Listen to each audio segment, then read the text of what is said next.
আমাদের ইংরেজিতে আমাদের মেইন যেটা সমস্যা হয় সেটা হচ্ছে আমাদের পড়ার যে টেকনিক, সেই টেকনিকটার অভাব। ওই টেকনিকটা আমরা জানি না, বা জানলেও সেটা ফলো করতে পারি না, নানান সমস্যা হয়। তো সেই জিনিসগুলো আপনাদেরকে আমি একটু বলি। দেখেন, ইংলিশে কয়েকটা জিনিস আছে যেগুলো হচ্ছে আমাদের বাইবেলের মতো ফলো করতে হয়, ঠিক আছে? এবং এটার প্রশ্নটা যদি আপনাদেরকে করি যে ভাইয়া টপিকটা কি বলেন তো আমাকে, মোটামুটি 90% স্টুডেন্ট আমাকে উত্তর দেবে ভাইয়া টপিকটা হচ্ছে গ্রামার। ভুল কথা। গ্রামার বাইবেলের মতো ফলো করতে হয় না, গ্রামার অন্য জিনিস। ফলো করতে হয় যেটা, সেটা হচ্ছে আমাদের ইংলিশ ফর টুডে বইটা। এটা শুনতে হাস্যকর লাগবে যে ভাইয়া কি কইলো এটা। ইংলিশ ফর টুডে বই পড়ে হচ্ছে আমি ইংরেজিতে ভালো করব কিভাবে? অবশ্যই ভালো করবেন। কিভাবে জানেন? আপনি গ্রামার পড়তে পারেন, হয়তো গ্রামার পড়লে আপনি ইংলিশ সেকেন্ড পেপারে 60 মার্ক অনেক ভালো আনসার করে আসতে পারবেন, কিন্তু আপনি আটকায় যাবেন কোথায় জানেন? রিটেনে গিয়ে। ফার্স্ট পেপারও রিটেন আছে, সেকেন্ড পেপারও রিটেন আছে, ওই জায়গাতে গিয়ে আপনি আটকায় যাবেন। এটা হচ্ছে সবচেয়ে মেজর সমস্যা, ঠিক আছে? এখন মনে করেন আপনি বলতে পারেন ভাই আমি রিটেনে আটকাবো না। কিভাবে আটকাবেন না? আমি হচ্ছে paragraph, completing story, graph chart, pie chart সবকিছু মুখস্থ করে তারপরে যাব, আমি আটকাবো না, কমন পড়ে অ্যান্সার করে আসবো। এখানে একটা ঘটনা আছে। ঘটনা হচ্ছে আমরা যখন কোনো টপিক পড়ি তখন আমরা সেটাকে যদি না বুঝে পড়ি, মানে আমি বুঝতেছি না কি আছে, গ্রামারটা আমি বুঝতেছি না, কিন্তু আমি সেটাকে মুখস্থ করে ফেললাম, হবে। কিন্তু ঝামেলা কি হবে জানেন? আপনি পুরোটা মনে রাখতে পারবেন না, আপনার মুখস্থটা অসম্পূর্ণ থেকে যাবে, জায়গায় জায়গায় দুই একটা লাইন ছুটে যাবে। আলটিমেটলি কি হবে জানেন? আপনি ওই জিনিসটা পরীক্ষায় লিখে আসবেন, লিখে আসার পর আপনার কনফিডেন্স হাই যে অনেক ভালো অ্যান্সার করে আসছি, এখন তো আমি কোপায় দিয়ে আসবো। কিন্তু সমস্যা হচ্ছে আপনি যখন লিখছেন তখন ওই চিপায় চাপায় দুই একটা করে ভুল হয়েছে, এবং এই দুই একটা ভুল হওয়ার কারণে আপনার মার্ক কমে যাবে।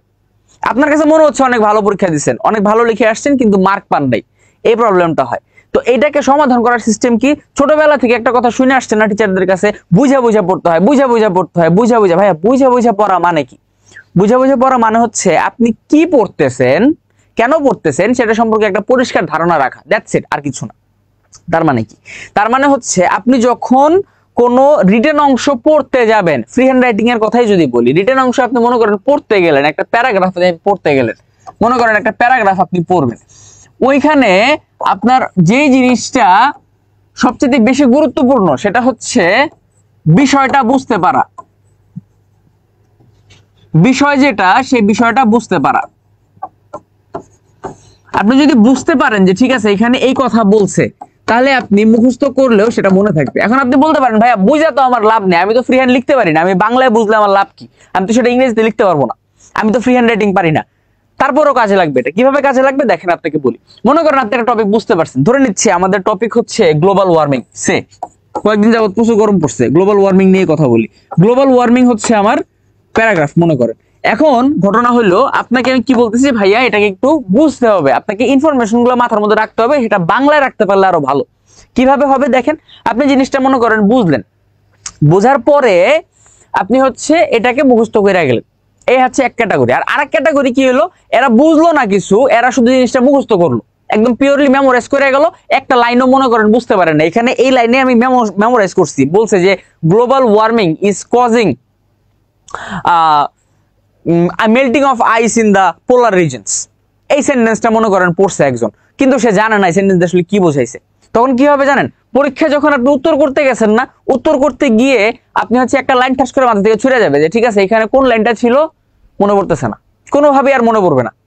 এই ঝামেলাটা হবে। দেখা যাবে কি একটা গুরুত্বপূর্ণ ইনফরমেশন আপনি মিস করে রেখে চলে আসছেন, কিন্তু মনে করেন আপনি টপিকটা সম্পর্কে একটা ধারণা আছে আপনার, বাংলায় জিনিসটা বুঝে নিছেন।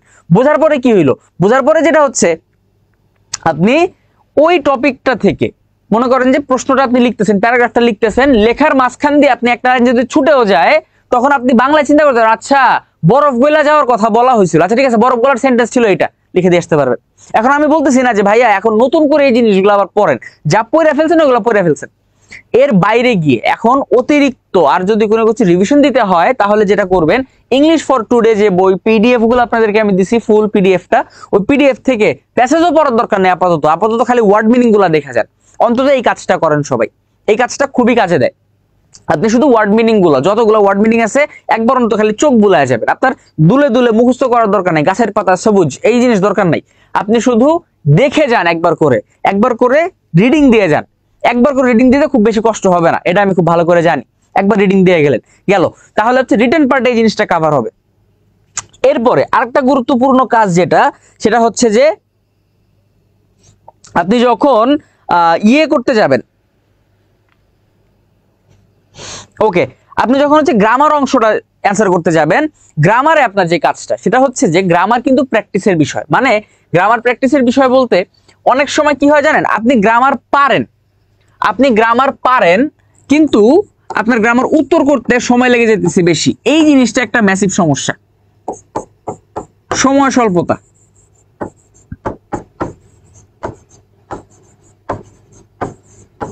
সময় স্বল্পতা একটা জটিল সমস্যা। কেন? কারণ হইলো আপনি জিনিসটা বুঝছেন, আপনি জিনিসটা পারেনও, কিন্তু আপনি পরীক্ষার খাতায় যখন অ্যান্সার করতে গেছেন তখন আপনি ওই 1 2 3 4 নামটা গুইনা হিসাব করে আপনার উত্তর বের করা লাগতেছে। এই কাজটা করতে গেলে হবে কি জানেন, গ্রামার পার্টে অনেক বেশি সময় ব্যয় হয়ে যাবে আপনার। এই কাজটা করতে যায়েন না। আপনি কি করবেন, এই জিনিসটা একটু প্র্যাকটিস করতে হবে। প্র্যাকটিস করার সিস্টেম বলে দিচ্ছি আপনাকে, খুব সহজ।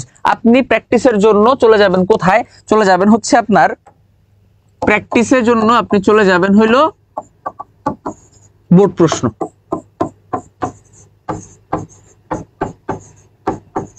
বোর্ড কোশ্চেন,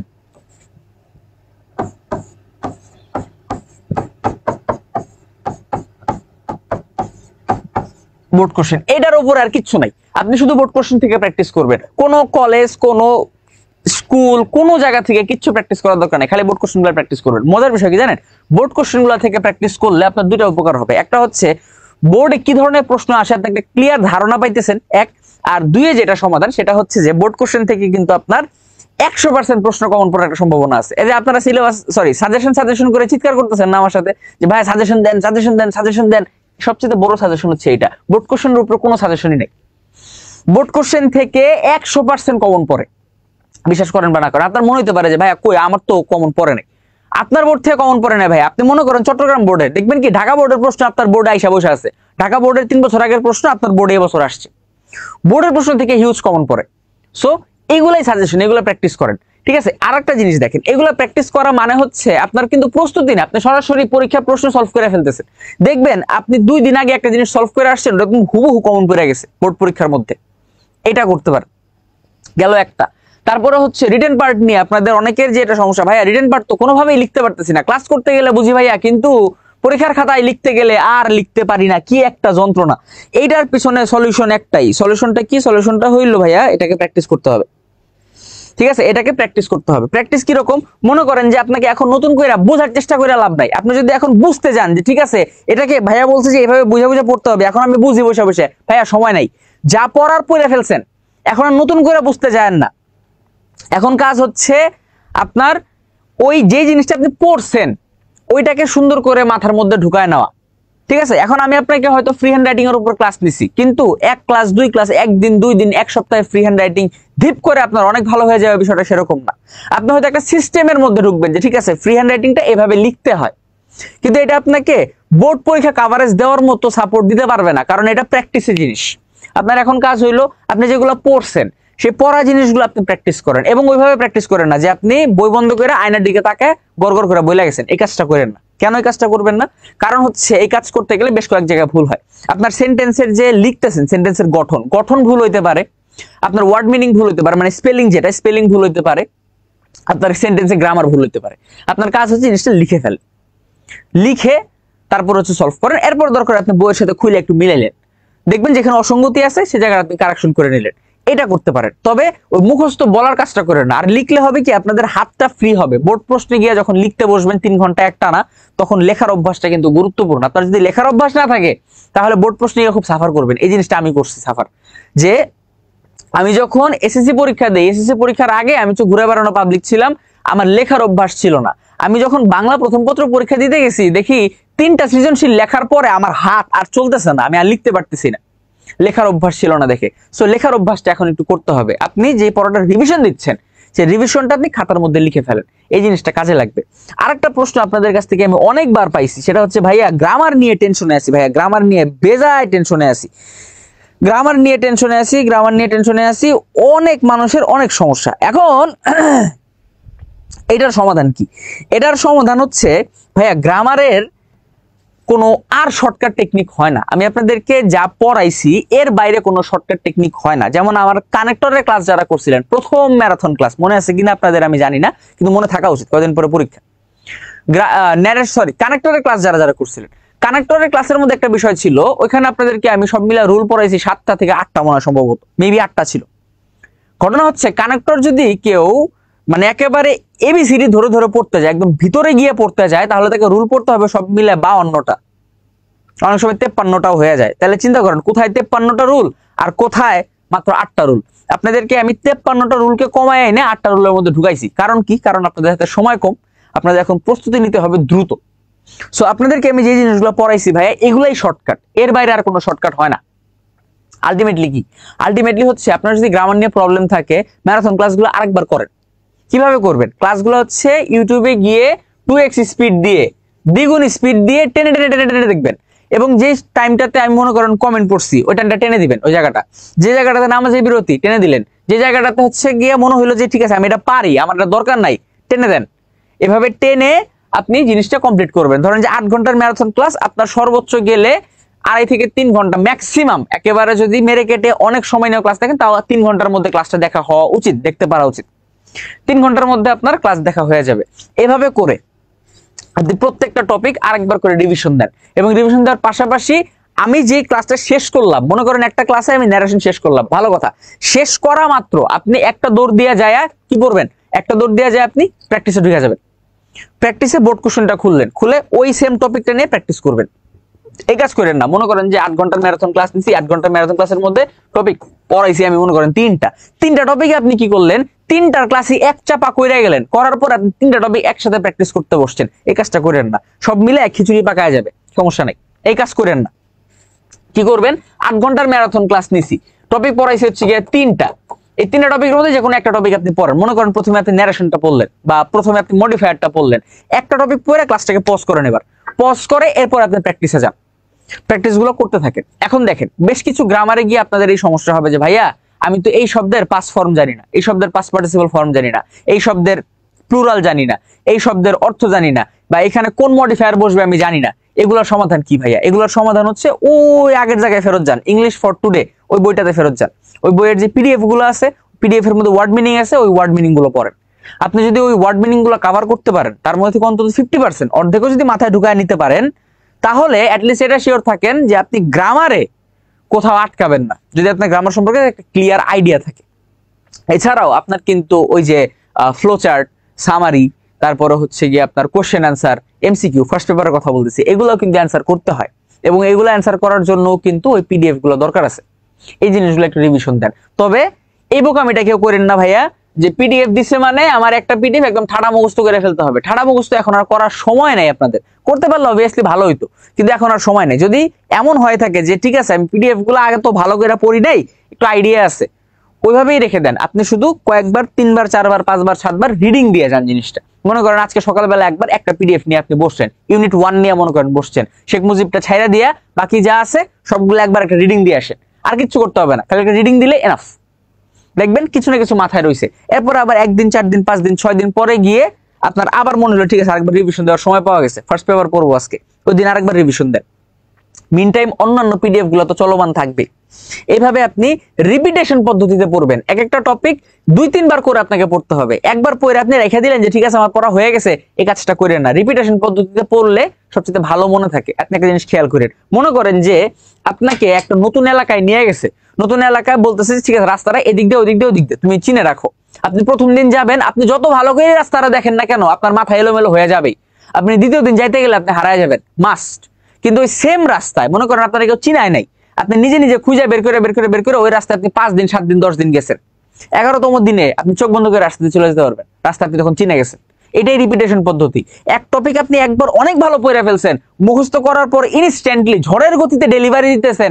বিষয়টা এরকম না ভাইয়া পড়া হয়ে গেছে, পড়া হয় নাই এখনো, ওইটাকে আপনার আরেকবার রিভিশন দিতে হবে, আরো একবার রিভিশন দিতে হবে, অন্তত 3 থেকে 4 বার আপনাকে সেম জিনিসটা পড়তে হবে। তখন গিয়ে আপনি বুঝবেন যে না পড়াটা ভালো হয়েছে। শুধুমাত্র এটা হচ্ছে আপনার ফোন নাম্বার মুখস্থ করার মতো। রাস্তার এক্সাম্পল দিলাম একটু আগে, ওই ফোন নাম্বার মুখস্থ করার বিষয়টাও সেম। আপনি একবার ধূপধাপ মুখস্থ করে ফেলে ওটা মনে থাকবে না, বারবার বলবেন মনে থাকবে। সো রিপিটেশন পদ্ধতিটা ফলো করবেন, এই জিনিসটা অনেক কাজে দেয়।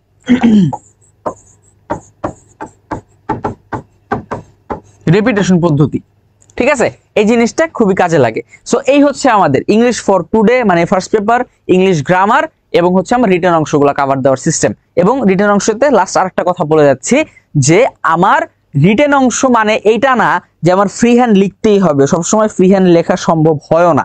খুব ইউনিক কিছু ক্ষেত্র ছাড়া বেশিরভাগ জায়গাতে আপনি ফ্রি হ্যান্ড ছাড়া পার পেয়ে যেতে পারবেন। কিন্তু আপনাকে যেটা করতে হবে, ওই জিনিসগুলো রেগুলার প্র্যাকটিস করতে হবে। আপনি একটা প্যারাগ্রাফ পড়ছেন, এনভায়রনমেন্ট পলিউশন প্যারাগ্রাফের নাম, আপনি একবার পড়ে গেছেন, একবার পড়ে আপনার খুব কনফিডেন্স গ্রো করছে যে না স্যার আমি তো পারি, আমার কোনো প্যারা নাই, প্যারা আছে। আপনি একবার পড়লে এটা কোনোভাবেই মনে থাকবে না, ভুলে যাবেন, বা দুই একটা সেন্টেন্স ছুটে যাবে, গুরুত্বপূর্ণ সেন্টেন্স। আপনি ওই সেম জিনিসটাই আজকে একবার পড়ছেন, 10 মিনিট লাগা পড়ে ফেলছেন, 2 দিন পরে এটা আবার রিভিশন দেন, 3 দিন পরে আরেকবার দেন, 6 দিন পরে আরেকবার দেন, এভাবে করে রিভিশন দিয়ে দিয়ে দিয়ে দিয়ে জিনিসগুলো পড়বেন। এখন আমি আপনাদেরকে যেই মেথডে পড়তে বলতেছি, আপনার অনেকের মনে হইতে পারে যে ভাইয়া আপনার তো কথাবার্তা শুনে মনে হইতেছে যে জগতে খালি ইংলিশ ছাড়া আর কিছু নাই। বিষয়টা কি তাই? বিষয়টা হচ্ছে অনেক সাবজেক্ট আছে, আপনাদেরকে অনেক সময় দিতে হবে, ঠিক আছে। এখন একটা সাবজেক্টের পিছনে আপনি আনলিমিটেড টাইম দিতে পারবেন না, ওই পরিমাণ সময় আপনার হাতে নাই।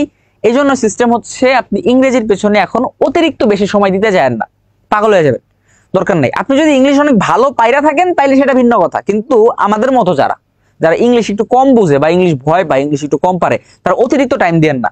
তারা কি করবেন, অল্প অল্প করে পড়বেন। কিভাবে অল্প অল্প? মনে করেন আজকে আপনি কমপ্লিটিং স্টোরি পড়তে বসছেন, আপনার কাজ হচ্ছে কমপ্লিটিং স্টোরি আপনি 5টা নেবেন, 5টা নিয়ে ওই 5টা আপনি সুন্দর করে মুখস্থ করে ফেললেন, যে বোর্ডে এগুলো থেকে কমন পড়ার সম্ভাবনা আছে, আপনি 5টা পড়ে ফেললেন, পড়ে ওইটাকে ওইভাবে রেখে দেন, শেষ।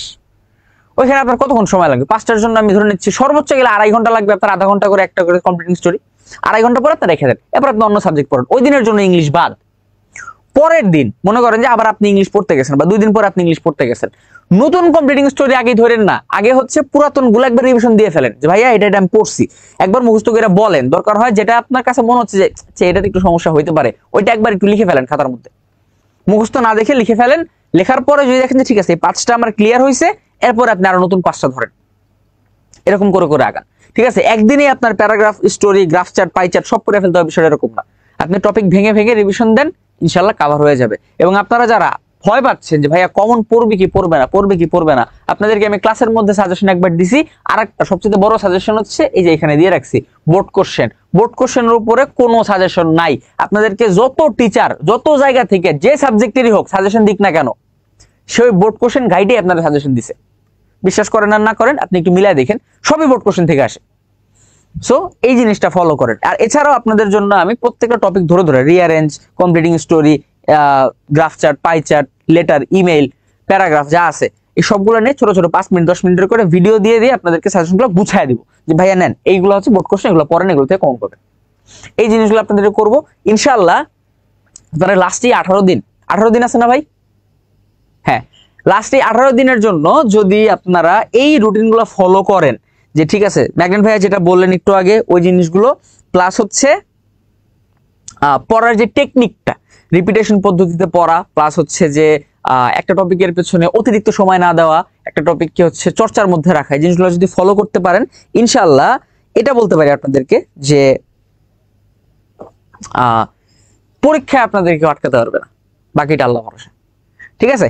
সো ইংলিশ নিয়ে আমাদের কথা এতটুকু, ইংলিশের বাইরে আর তেমন কিছু নাই। এরপর হচ্ছে ইংলিশের আমাদের ওয়ান শট ক্লাস আসতেছে সামনে, আগামী বুধবার আমরা ইংলিশের ওয়ান শট ক্লাস নিব। একটা ওয়ান শট ক্লাসে আপনাদেরকে আমি কিছু সাজেশন দিব, কিছু ফার্স্ট পেপারের টপিক নিয়ে কথা বলবো, এবং তারপরে হচ্ছে আমরা আরো কিছু ওয়ান শট ক্লাস আমরা পাবো পরীক্ষা শুরু হওয়ার আগে। এই ক্লাসগুলোতে আমরা হচ্ছে ফার্স্ট পেপার নিয়ে কথা বলবো, সেকেন্ড পেপার নিয়ে কিছু কথা বলবো, এবং শেষ পর্যন্ত পরীক্ষার আগ দিন পর্যন্ত আমরা হচ্ছে ইংলিশ নিয়ে মোটামুটি এটা বলতে পারবো কনফিডেন্টলি যে ইংলিশটা আমাদের কাভার হয়েছে, ঠিক আছে। বাকিটা আপনার চর্চার উপর। আপনি যদি চর্চাটা করতে না পারেন তাহলে ভাই আমি যতই খাটাখাটনি করি লাভ হবে না।